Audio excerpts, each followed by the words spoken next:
Yesterday, when the missiles hit, I think initially a lot of people were nervous that they were going to see perhaps a return to some of the very intensive bombing that Kharkiv underwent at the very beginning of this war. It lived through pretty much 3 months of solid shelling and missile strikes on the very heart of the city. And during that time, many people fled, others were living down in the metro. I don't know if you remember the scenes there of thousands of people living underground.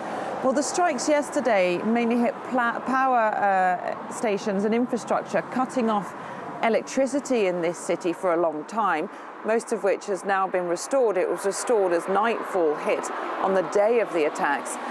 But there's not a sense in which people are cowering in fear. People are nervous, waiting to see what happens next. But they've also been telling us they're used to Russian attacks, they're used to Russian bombs, and this is something they've learned to live with.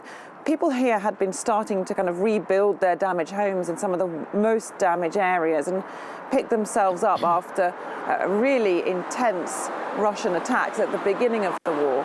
And there isn't the feeling that people are going to flee en masse. I don't know if you can see on the street behind me, there are cars on the streets, people heading to work.